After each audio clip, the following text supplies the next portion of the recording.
தெருக்கூத்து கலையை முன்னிறுத்தி மிஸ்டர் கல்ச்சுரல் வேர்ல்டு பட்டம் வென்று சாதனை திரும்பிய அழகன் மனோஜ்குமாருக்கு உற்சாக வரவேற்பு அளிக்கப்பட்டது. பல்வேறு நாடுகளின் கலாச்சாரத்தை வெளிப்படுத்தும் வகையில் மிஸ்டர் கல்ச்சுரல் வேர்ல்டு இன்டர்நேஷனல் போட்டி கடந்த 5 ஆண்டுகளாக நடைபெற்று வருகிறது. இந்நிகழ்வின் 6ஆம் ஆண்டு போட்டி வியட்நாமில் நடைபெற்றது.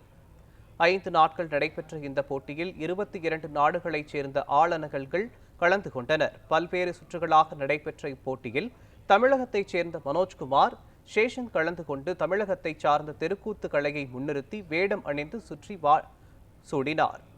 இப்போட்டியில் இந்தியர் வென்றது இதுவே முதன்முறை. இந்நிலையில் சென்னை விமான நிலையம் வந்த மனோஜ்குமாருக்கு உறவினர்கள் உற்சாக வரவேற்பளித்தனர். தமிழ்நாடு மாடல்ஸ் அசோசியேஷன் நடத்துகிற மேன் ஆஃப் தமிழ்நாடு ஈவெண்ட் டிசம்பரில் நடந்துச்சு. ஸோ அதில் நான் வின் பண்ணி இன்டர்நேஷ்னல் போகிறதுக்கு செலக்ட் ஆனேன். ஸோ என்னை இன்டர்நேஷ்னலுக்கு அனுப்புனது வந்து ஐகானிக் ப்ரொடக்ஷன்ஸ் டீம். அவங்க மூலமாக நான் வியட்நாமுக்கு போயிட்டு தமிழ்நாட்டில் நடந்த பேஜெண்ட்லேருந்து இன்டர்நேஷ்னல் போகிற ஃபஸ்ட்டு கேண்டிடேட் நான் தான். ஃபஸ்ட்டு இந்தியன் நான் தான் வின் பண்ணிட்டு வந்திருக்கேன். ஸோ அதை நினைக்கும் போது எனக்கு ரொம்ப ப்ரௌடாக இருக்குது. ஸோ இந்த விக்ட்ரிக்கு வந்து எனக்கு சப்போர்ட் பண்ண எல்லாருக்குமே நன்றி.